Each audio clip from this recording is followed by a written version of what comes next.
The darkness between stars was no longer empty. Where once only cold void had existed, now massive shapes moved with terrible purpose. They were not ships in any sense that most species would understand. These were living things, grown rather, than built, their hulls pulsing with bioelectric energy, and their weapons feeding on the life force of conquered worlds. Commander Kiva stood in the neural center of the flagship Harvester Prime, her consciousness linked directly to the ship's living brain. Through thousands of sensory organs, she could feel the entire Veltar first swarm around her. 67 bioships, each one a masterpiece of evolved warfare, moved through space like predators hunting prey. The largest vessels stretched for kilometers, their surfaces covered in weapon pods that grew and shifted according to tactical needs. The Veltar had been expanding across the galaxy for 200 years. In that time, they had consumed the resources of over 3,000 worlds and absorbed the knowledge of countless civilizations. Each victory made them stronger. Each conquest added new capabilities to their bioships. They were evolution weaponized, adaptation made manifest in the cold vacuum of space. Kiva felt a pulse of satisfaction flow through the neural network. The latest intelligence reports confirmed what their deep space scouts had already discovered. The Orion sector lay ahead, rich with life and completely unprepared for what was coming. 47 inhabited worlds waited to be harvested. Several species had already sent surrender messages, begging for mercy that would never come. The sub-commander's thoughts flowed into Kiva's mind through the biolink. The outer worlds are defended by energy shields and kinetic weapons. Standard resistance patterns. Estimated conquest time 14 cycles. Kiva allowed herself a moment of what humans might have called amusement. 14 cycles was generous. Most sectors fell within 10. The civilizations of the Orion sector were young, their technology primitive. They relied on crude fusion reactors and chemical rockets. Their weapons were barely capable of damaging a Veltar scout vessel, let alone the massive biocruisers of the first swarm. Through the ship's sensory net, Kiva examined the tactical display. The Orion sector stretched before them like a ripe fruit waiting to be plucked. The largest concentration of inhabited worlds clustered around a yellow star that the locals called Sol. Intelligence indicated this system contained the highest population density in the sector, nearly 10 billion sentient beings spread across multiple worlds and orbital habitats. Begin approach to the outer marker, Kiva commanded. The order rippled through the neural network, and the entire swarm adjusted course with fluid precision. Bioships that had been drifting in formation suddenly pulsed with new energy, their living hulls adapting for the coming assault. The Veltar had perfected the art of galactic conquest. They struck fast and without warning, overwhelming defensive positions before the enemy could mount an effective response. Their bioships could adapt to any weapon system within minutes, growing new armor to resist energy attacks or developing jamming organs to disrupt electronic warfare. Most species surrendered after the first demonstration of Veltar power. Those that didn't surrender were consumed completely. The Veltar took everything: resources, technology, genetic material, even the electromagnetic patterns that some species use to store their cultural heritage. Nothing was wasted. Everything became part of the growing biomechanical empire that now stretched across 3 spiral arms of the galaxy. As the swarm approached the edge of the Orion sector, long-range sensors began detecting the expected defensive preparations. Energy readings spiked around the outer worlds as planetary shields came online. Small fleets of primitive warships moved to intercept positions. Communication channels buzzed with desperate coordination attempts between the various species. Kiva studied the readings with professional interest. The defenders were following the standard pattern that the Veltar had encountered thousands of times before. They would try to establish a defensive line at the sector's edge, hoping to buy time for the inner worlds to prepare. When that failed, they would fall back to fortified positions around their most important planets. Finally, they would make their last stand in their home systems, fighting with the desperation of the doomed. It never worked. The Veltar had seen every defensive strategy that biological intelligence could devise. They had faced species with energy weapons that could vaporize asteroids, others with quantum computers that could predict battle outcomes with impossible accuracy, and still others with psychic abilities that bordered on the supernatural. All had fallen. All had been harvested. The sub-commander's thoughts interrupted Kiva's analysis. "Commander, we are detecting an anomaly at grid reference 77 Alpha." Kiva focused her attention on the indicated coordinates. Through the ship's enhanced sensors, she could see something that didn't fit the expected pattern. A single vessel hung in space directly in their path, positioned at the exact point where the swarm would cross into the Orion sector proper. The ship was small, perhaps 800 meters in length. Its design was completely unfamiliar, all angles and geometric patterns instead of the flowing organic curves that most advanced species preferred. The hull appeared to be composed of some kind of metal alloy, a crude and primitive construction, technique that most civilizations abandoned after developing biomechanical alternatives. "Energy readings?" Kiva queried. "Minimal. Fusion reactors operating at standard efficiency, chemical propulsion systems. No exotic energy signatures detected. The vessel appears to be operating on technology that is at least 50 cycles behind current galactic standards." Kiva felt a ripple of confusion flow through the neural network. Why would anyone position such a primitive vessel in the path of the Veltar swarm? It made no tactical sense. The ship couldn't possibly pose a threat to even their smallest scout vessels. A single bioship could reduce it to scrap metal within seconds. "Are they attempting to communicate?" she asked. "Yes, Commander. The vessel is broadcasting on all standard frequencies. The message is brief and repetitive." The communication flowed into Kiva's consciousness through the biolink. The voice was calm, almost conversational, speaking in the common trade language that most species used for interstellar communication. "This is Captain Yoon of the Human Defense Force vessel Indomitable. You are approaching the sovereign territory of the Terran Federation and her allies. Turn back now. This is your only warning." Human. Kiva accessed the swarm's collective memory banks, searching for information about this species. The data was sparse. Humans were a young race from the third planet of the Sol system. They had achieved interstellar travel only recently and were considered technologically primitive by galactic standards. Intelligence reports suggested they were aggressive but limited in their capabilities, still relying on fusion power and conventional physics for their space travel. The fact that they had positioned a single ship to face the entire Veltar swarm was either incredibly brave or incredibly stupid. Probably both. "Response protocol?" the sub-commander inquired. Kiva considered her options. Standard procedure was to ignore futile gestures like this and proceed with the assault. The humans would learn soon enough that their primitive weapons were useless against Veltar biotechnology. However, there was something about the calm confidence in the human captain's voice that gave her pause. She had heard that tone before, during the conquest of the Altarian Republic. The Altarians had been overconfident, believing their energy shields could protect them from Veltar bioweapons. They had been wrong, of course, but their confidence had been based on genuine technological superiority over their neighbors. This human sounded equally confident, but his species was demonstrably primitive. Broadcast standard surrender terms, Kiva decided. Give them one opportunity to withdraw voluntarily. The message was transmitted immediately. Human vessel, you are facing forces beyond your comprehension. Withdraw immediately or be destroyed. This is your final opportunity to preserve your lives. The response came back within seconds, delivered in the same calm, conversational tone. Negative. This is where we make our stand. Proceed at your own risk. Now Kiva was genuinely puzzled.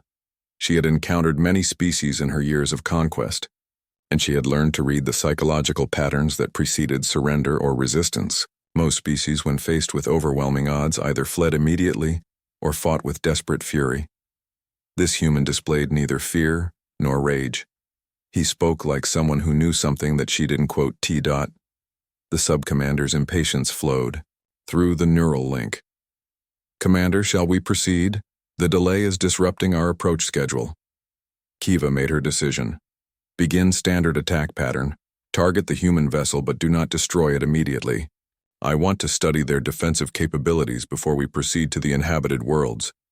The order rippled through the swarm, and 16 bioships moved into attack formation. Their weapon pods began to glow with stored energy as organic targeting. Systems locked onto the lone human vessel. Kiva expected the ship to either flee or deploy some kind of defensive screen. Instead, it simply held position, showing no signs of evasive action or preparation for combat. All units report ready. The sub-commander announced, "Commence attack." The first.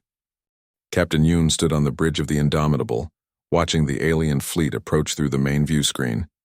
He was a calm man by nature, someone who had earned his command through steady competence rather than flashy heroics. At 42, he had spent most of his adult life in space, watching humanity take its first tentative steps beyond the solar system. Behind him, the bridge crew worked with quiet efficiency. These were academy graduates mostly, young officers on their first deep space assignment. The Indomitable was a training ship, designed to give new crews experience with the latest human technology before they moved on to more advanced vessels. "Alien, fleet is closing to engagement range," reported Navigation Officer Kim. She was 26, fresh from the academy on Mars, and this was her first real contact with hostile alien forces. Her voice remained steady despite the magnitude of what they faced. Chief Engineer Han monitored his displays from the engineering station. At 34, he was the oldest member of the bridge crew after Captain Yoon. His fingers moved across holographic controls, fine-tuning the gravitational manipulation drives that kept the ship stable in space-time.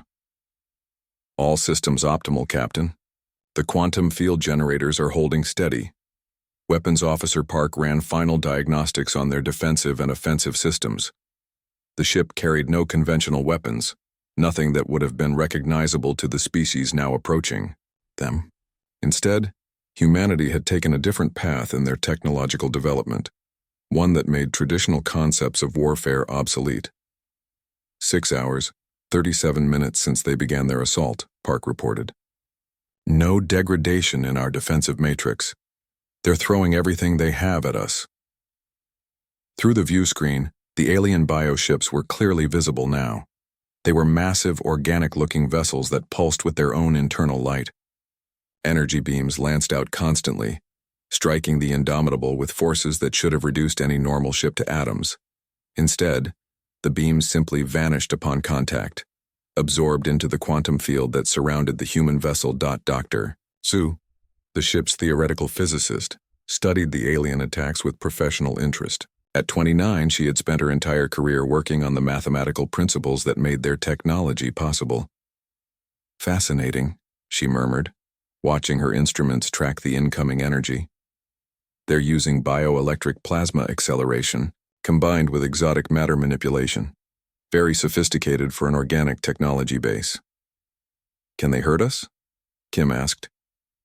"No," Sue replied without hesitation. "Their weapons operate within normal space-time.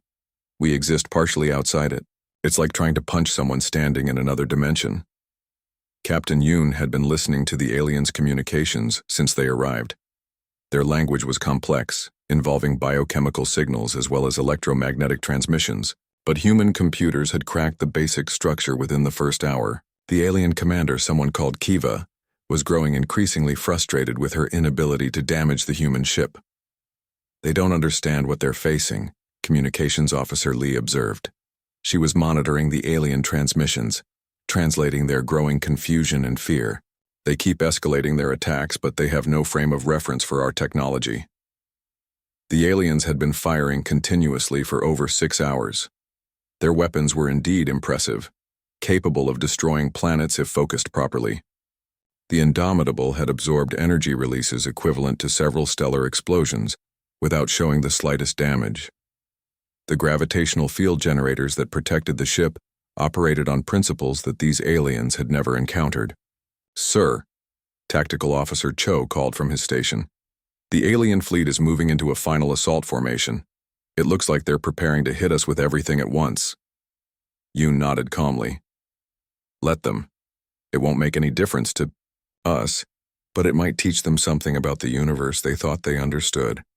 The alien fleet opened fire with a coordinated barrage that lit up local space like a miniature star. Energy readings spiked off the scale as dozens of massive bioships unleashed their full arsenal simultaneously. The Indomitable sat at the center of the storm, completely unaffected by the chaos raging around it. When the light faded and the aliens' weapons finally went silent, Captain Yoon opened a communication channel. His voice was calm and conversational, the tone of someone discussing the weather rather than the aftermath of a massive military assault. "That was very impressive," he said. "Your weapons technology is quite advanced. Unfortunately for you, we stopped thinking about warfare in terms of energy and matter about 50 years ago." The alien response came back quickly, translated by the ship's computers. Commander Kiva's voice carried notes of confusion and growing fear. "What are you? How is this possible?" "We're humans," Yoon replied simply. "And this is possible because we learned to manipulate the fundamental forces that hold reality together. Your weapons affect matter and energy. We exist partially outside the normal flow of spacetime. You might as well be trying to shoot it yesterday." Through the ship's sensors, they could see the alien fleet holding position, apparently trying to process this information. The bioships had stopped firing, their weapon pods retracting as if the aliens had finally realized the futility of their attacks. Dr. Sue turned from her instruments with an expression of scientific fascination. "Captain, I'm reading some interesting energy patterns from their ships. I think they're trying to adapt their weapons to our defensive frequency." "Will that work?" Engineer Han asked. "No," Sue replied.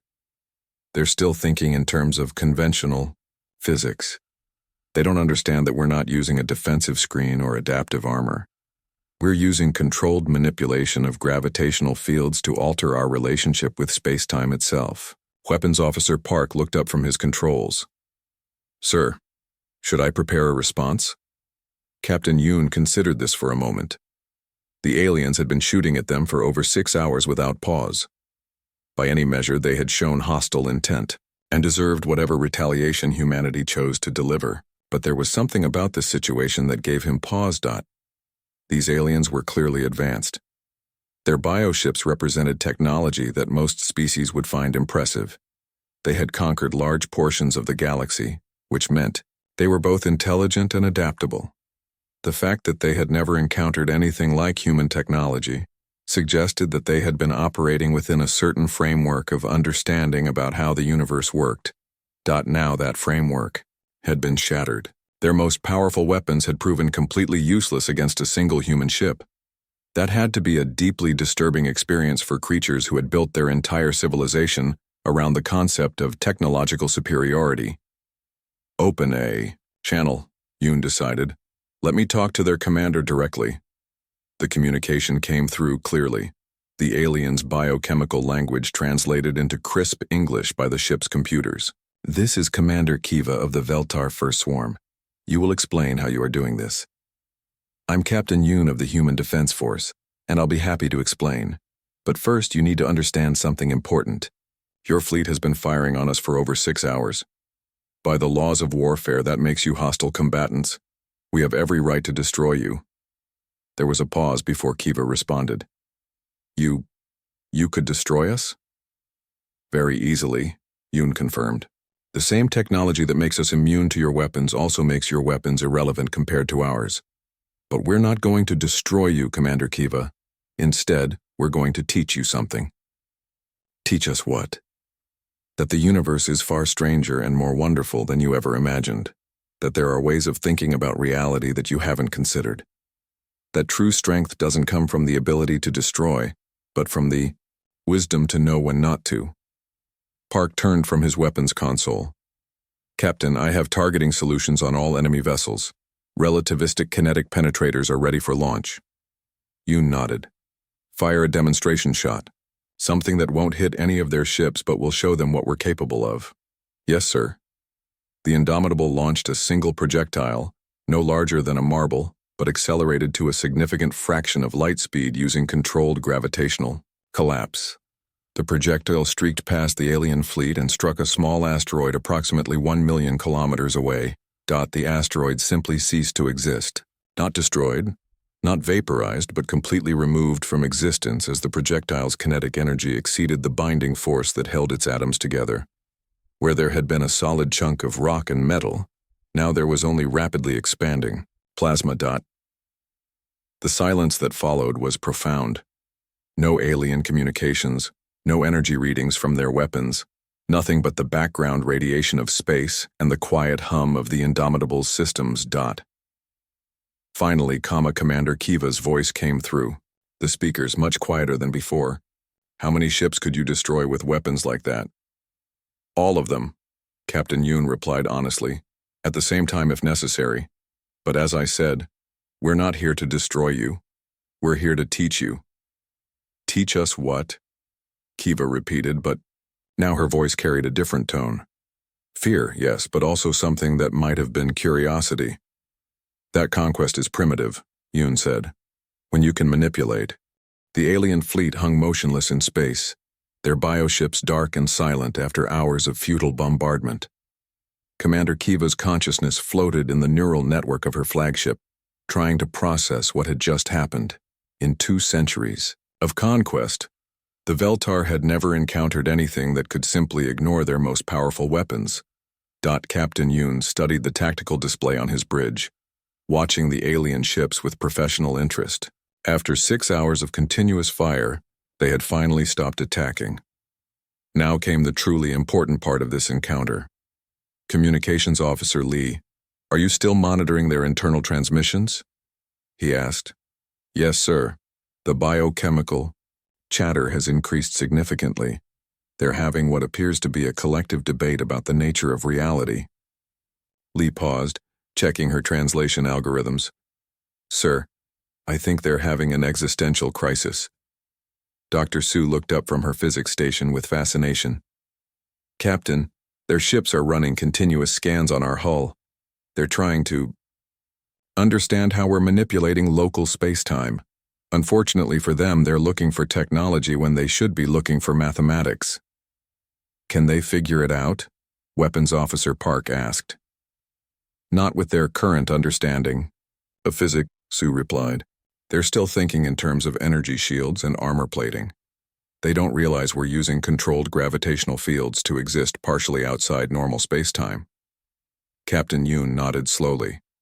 These aliens had built their entire civilization around the idea that superior technology meant superior firepower. The concept that someone might use advanced technology for defense rather than offense was apparently foreign to them. Sir, Navigation Officer Kim reported. I'm detecting movement in the alien formation. 4 ships are pulling back, but the rest are holding position. What kind of movement? Yoon asked.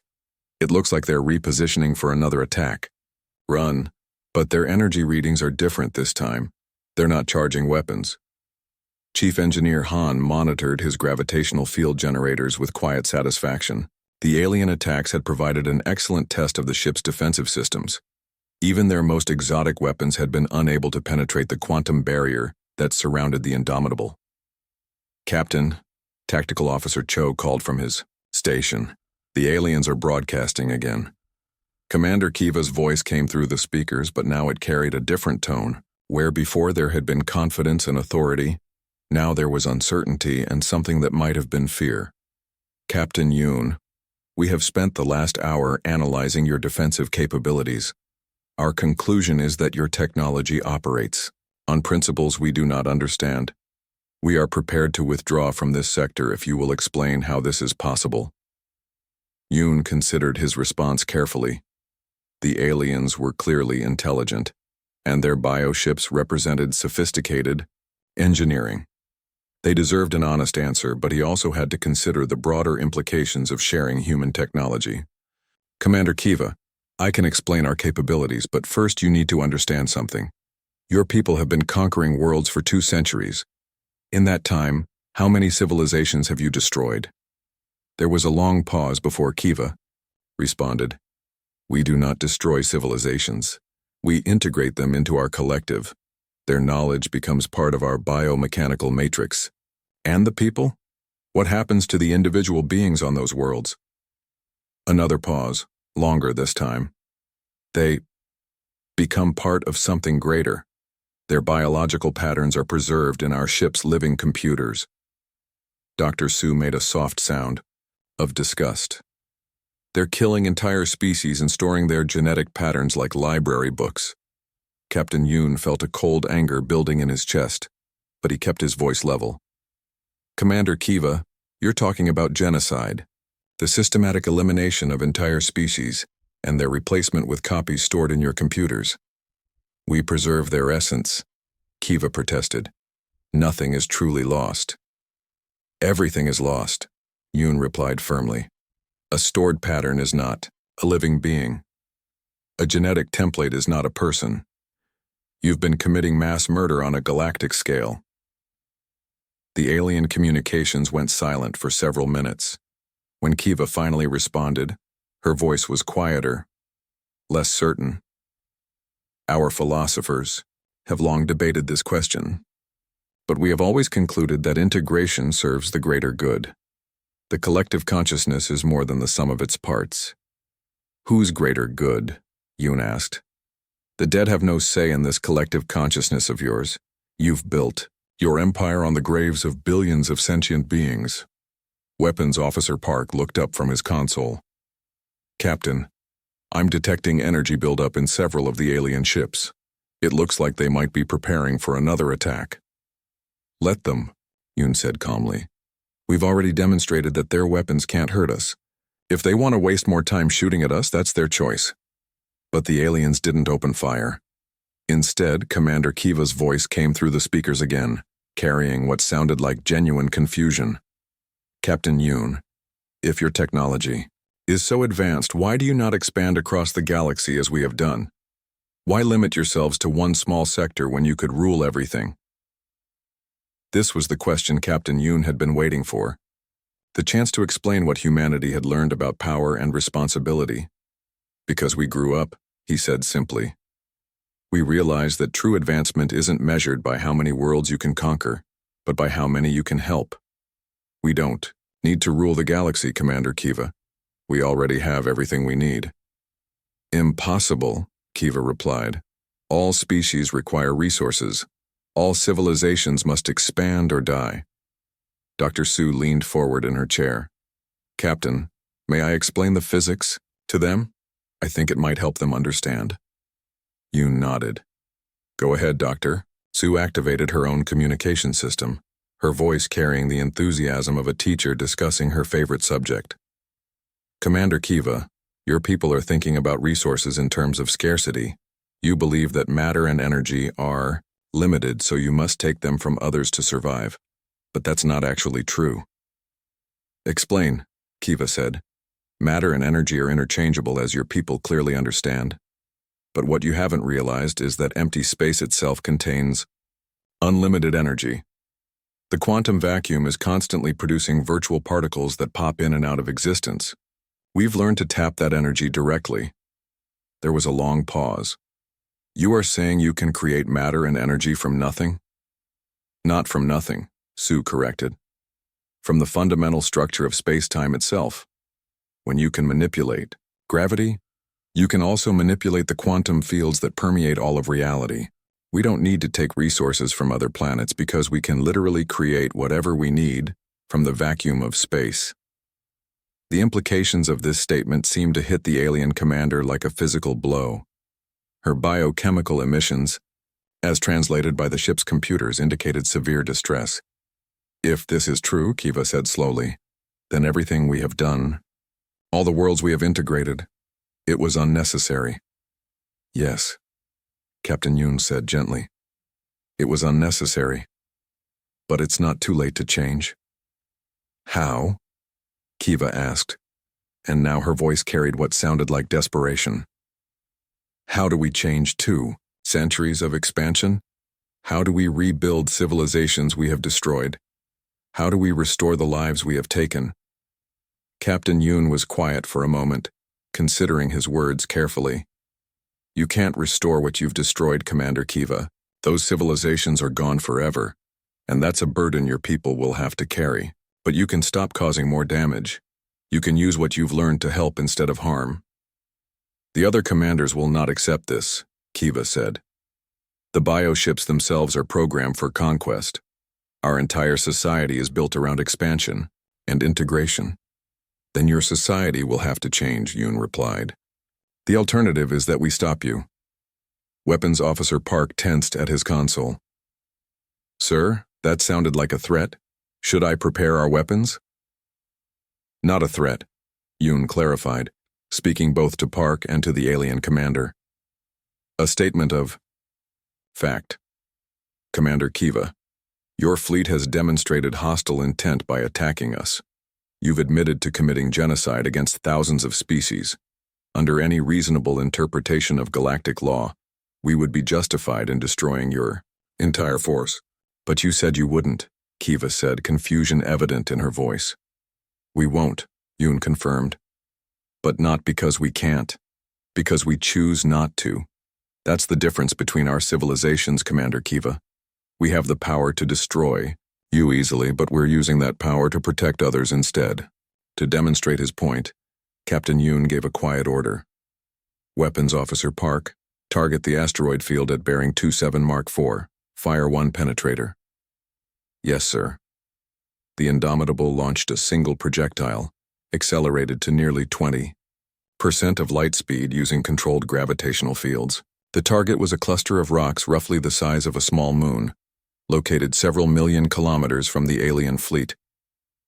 The impact was visible even at that distance, a brief flash of light as the kinetic energy release exceeded the gravitational binding force holding the asteroids together.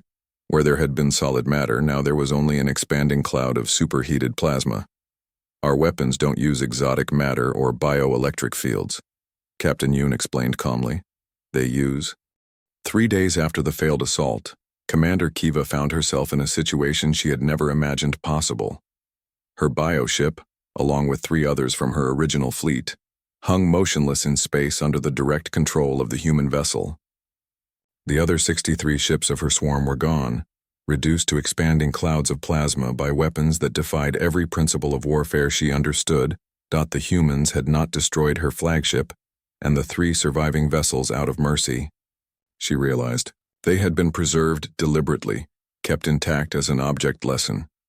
Captain Yoon wanted living witnesses to carry his message back to the Veltar Empire. The gravitational fields that held her ships in place were the same ones that made the human vessel invulnerable to attack. Kiva could feel the alien technology pressing against her bioship's living hull, forces that her most advanced sensors could barely detect but could not resist. It was like being held by an invisible hand made of twisted space-time itself. Captain. Yoon's voice came through the communication systems with that same calm tone he had maintained throughout their encounter. Commander Kiva, are you ready to continue our discussion? We are immobilized, Kiva replied, though she tried to keep the bitterness out of her voice. We have little choice but to listen. You always have choices, Yoon corrected. That's one of the first things you need to understand. Every action you take, every decision you make is a choice, including the choice to spend 2 centuries conquering and destroying other civilizations. The human captain activated a holographic display that appeared in the center of Kiva's neural chamber. The images that followed challenged everything. She thought she knew about the universe. First, he showed her the Sol system, humanity's home. But this was not the primitive solar system that Veltar intelligence had described. Instead of scattered planets and crude space stations, the entire system had been transformed into something that resembled a vast machine. Artificial structures surrounded the sun itself. Massive rings that Captain Yoon explained were solar collectors, feeding energy directly into the quantum vacuum. The planets had been completely rebuilt, their surfaces covered with cities that existed in multiple dimensions simultaneously. Most disturbing of all, massive ships moved between the worlds, vessels that dwarfed even the largest Veltar biocruisers. This is what we've built while you've been conquering the galaxy, Yoon explained. We don't take resources from other worlds because we can create whatever we need from pure energy. We don't expand because we can fold space itself to give us as much room as we require. Dr. Sue's voice joined the transmission, carrying the enthusiasm of someone explaining her life's work. Commander Kiva, your people are thinking about civilization in terms of scarcity and competition. You believe that for your species to prosper, others must suffer. But that's only true if you're limited to working within the normal laws of physics.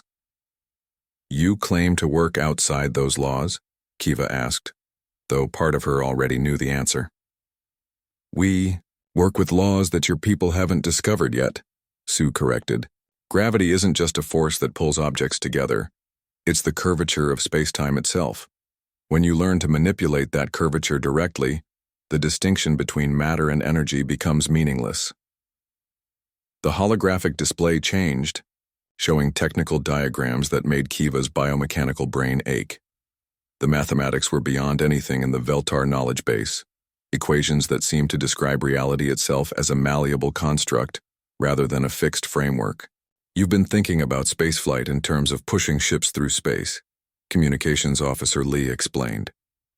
We learned to bring space to us instead. You've been thinking about energy in terms of collecting it from stars and planets. We learned to tap the infinite energy that exists in the quantum vacuum. Captain Yoon's image reappeared in the holographic display. But the most important thing we learned, Commander Kiva, is that technology without wisdom is just another form of destruction. We could have used these capabilities to conquer the galaxy just as you have done. Instead, we chose to build something better. Why? Kiva asked. The question came out more desperately than she had intended. If you possess such power, why do you not use it to rule? Why limit yourselves to one system when you could control everything? Because we grew up, Yoon replied simply. We realized that the urge to dominate others is a primitive impulse, something left over from our evolutionary past when resources were truly scarce. When you can create matter from energy, and energy from space itself, conquest becomes pointless. The holographic display shifted again, showing images from human history. Kiva saw scenes of war and destruction, cities burning and people dying, conflicts that had raged across humanity's home planet for thousands of years. We weren't always peaceful, Yoon admitted. For most of our history, we were just as violent and destructive as your people. We fought wars over resources, territory, ideology. We nearly destroyed ourselves several times. What changed? Kiva asked. We learned that cooperation is more powerful than competition, Dr. Sue answered. When we finally achieved true abundance. Through manipulating fundamental forces, we discovered that helping others actually made us stronger than conquering them. Weapons Officer Park joined the conversation, his voice carrying the confidence of someone who understood their true capabilities. Commander Kiva, the Indomitable is not our most advanced warship. It's a training vessel, crewed mostly by Academy graduates. Our actual military ships use technology that would seem like magic even to us 50 years ago. This revelation hit Kiva like a physical blow. She had assumed that the vessel that had destroyed most of her fleet represented the pinnacle of human, military technology. The idea that it was merely a training ship, operated by inexperienced crew members, was almost incomprehensible. How many ships like this do you have? She asked. Several thousand, Captain Yoon replied casually. Plus the manufacturing capability to build more whenever we need them. But we haven't needed to build warships for decades, Commander Kiva. When you can manipulate gravity and time, defensive capabilities become far more important than offensive ones. Chief Engineer Han's voice added technical details that made Kiva's understanding of physics crumble further. Our ships exist partially outside normal space-time, which makes them essentially invulnerable to any weapon that operates within conventional reality. At the same time, our weapons can manipulate the gravitational fields that hold matter together, which means we can destroy any target regardless of its armor or defensive screens. The implications were staggering. The Veltar Empire, which had considered itself the dominant force in the galaxy, was facing a civilization that could destroy them effortlessly while remaining completely immune to retaliation. You could eliminate our entire empire, Kiva said, and it wasn't a question. Very easily, Yoon confirmed. We've known about your expansion for decades. We've been watching you consume civilization after civilization, debating whether to intervene.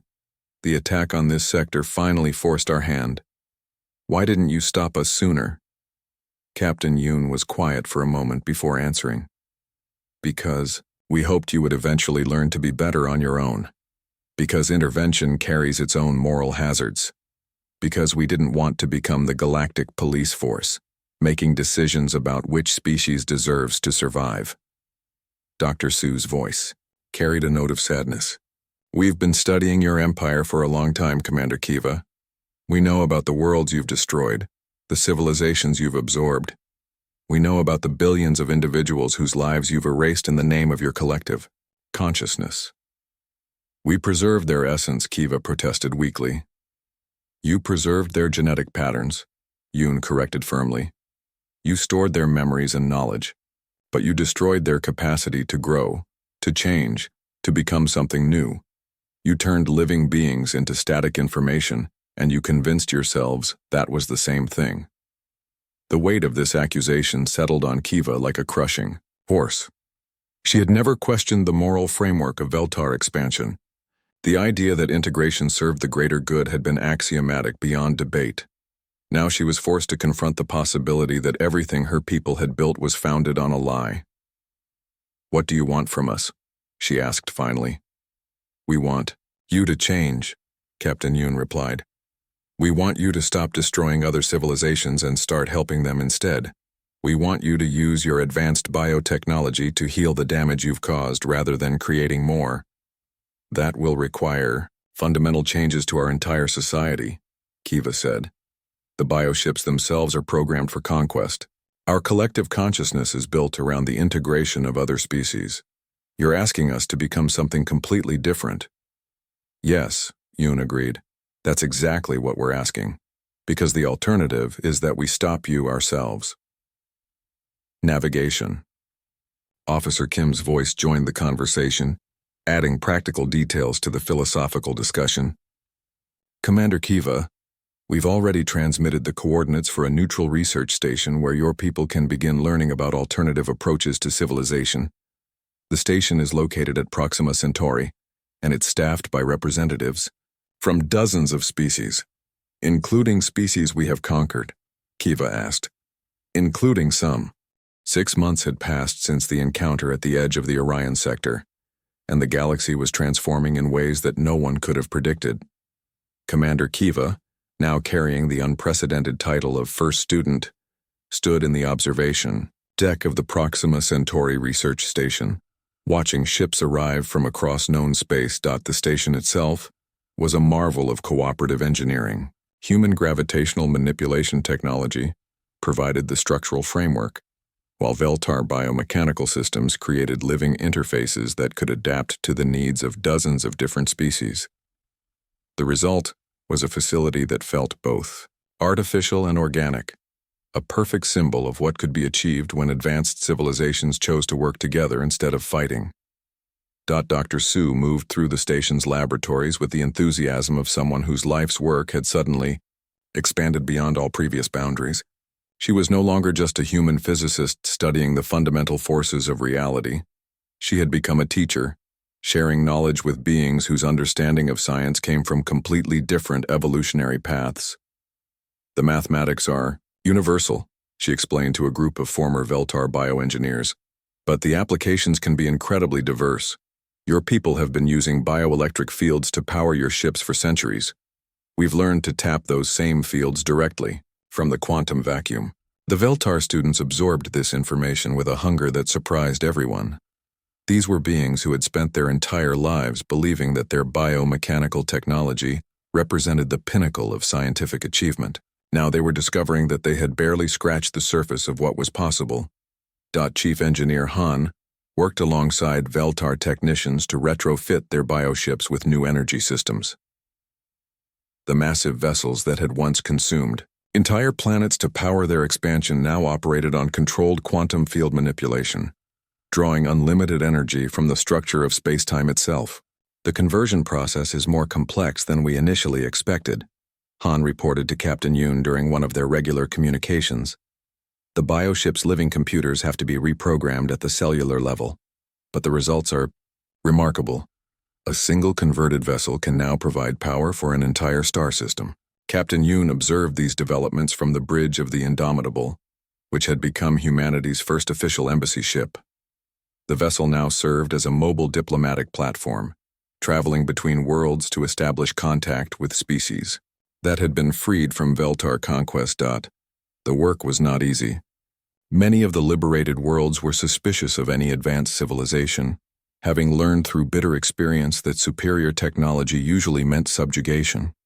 Convincing them that humanity was different required patience, demonstration, and often direct intervention to repair damage left by centuries of Veltar occupation. Navigation Officer Kim plotted courses to previously unknown civilizations almost daily. Each new contact brought fresh challenges and opportunities. Some species welcomed human assistance eagerly. Others remained hostile, requiring careful negotiation and gradual trust building. The Altarian Republic has agreed to join the cooperative research program, Kim reported. They're particularly interested in our medical applications of gravitational field manipulation. Apparently, their people suffer from a genetic disorder that conventional medicine can't treat. Communications Officer Lee monitored the growing network of diplomatic channels that now connected dozens of formerly isolated species. The translation algorithm she maintained had become incredibly sophisticated, handling not just language differences but fundamental conceptual frameworks that varied from species to species. "I'm receiving confirmation from the Centauri Assembly," Lee announced. "They've voted to establish permanent diplomatic relations with both humanity and the reformed Veltar Collective." The motion passed unanimously. The transformation of the Veltar Empire itself had been the most dramatic change of all. Commander Kiva's testimony about human capabilities had sparked a civil war within the collective consciousness, with different factions arguing about how to respond to this new reality. Some Veltar had refused to accept that their expansion model was obsolete. These traditionalists had attempted to continue their conquests, only to encounter human intervention forces that made their previous defeat look mild by comparison. Entire fleets had been disabled, and their crews transported to rehabilitation facilities where they were given the same choice Kiva had received: learn or be permanently contained. Others had embraced the opportunity for transformation with enthusiasm. These progressive Veltar had begun using their biomechanical expertise to heal worlds they had previously damaged, converting their conquest fleets into medical and engineering support vessels. Dr. Su received regular reports from converted Veltar bioships working throughout the galaxy. Former planet crackers now served as mobile hospitals, their living hulls adapted to produce medical supplies, and their weapon systems converted into healing technologies. The irony was not lost on anyone involved. The bioship Lifegiver has successfully restored the ecosystem on Kepler 442b, Sue read from her latest update. The planet was strip-mined by Veltar forces 12 years ago, but the new bioremediation techniques have accelerated natural recovery by several centuries. Weapons Officer Park had found his role fundamentally changed by these developments.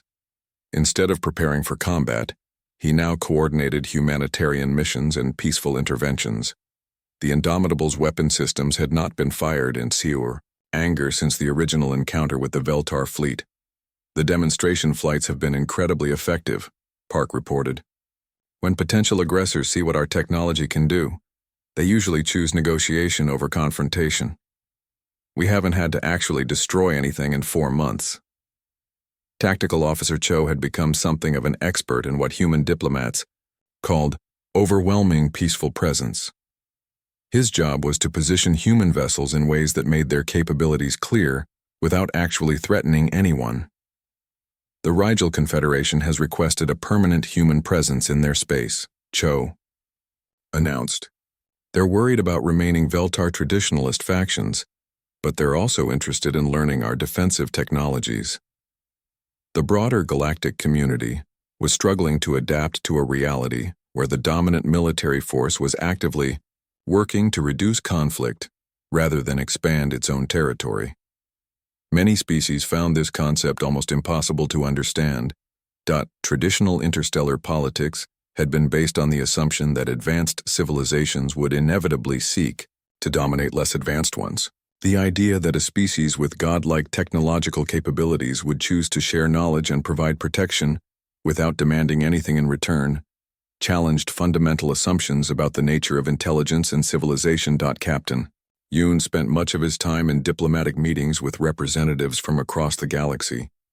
These sessions were often exercises in patience as he tried to explain human philosophy to beings whose entire worldview was based on competition and scarcity. "We don't want your worlds," he repeated endlessly. "We don't want your resources.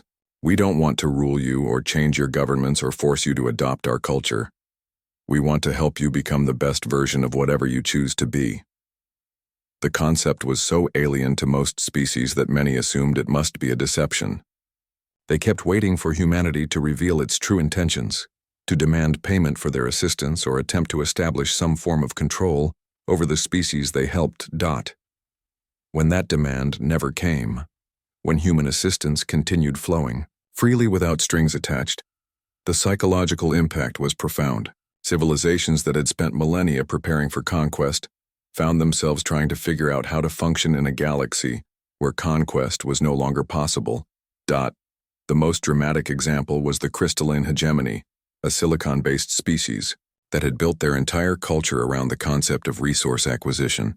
When human technology made traditional mining unnecessary, their society went through what their historians would later call the Great Paradigm Collapse. "They're having to reinvent their entire civilization," Dr. Su reported after visiting their homeworld. "For 1,000,000 years, they've measured success by how much matter they could extract from dead worlds. Now that we've shown them how to transmute elements at the quantum level, they don't know what to do with themselves." The solution, as with so many other species, was education and gradual transition. Human advisors worked with crystalline philosophers to develop new frameworks for measuring progress and achievement. Former mining fleets were converted into exploration vessels, seeking knowledge instead of resources. Similar transformations were taking place throughout the galaxy. Warrior species learned to apply their martial traditions to protecting others instead of conquering them. Merchant empires discovered that sharing technology freely created more wealth than hoarding it ever could. Scientific civilizations found that cooperation accelerated discovery far more effectively than competition. The changes were not uniformly peaceful. Some species resisted the new paradigm with desperate violence. Unable to accept that their traditional ways of life had become obsolete, human intervention forces found themselves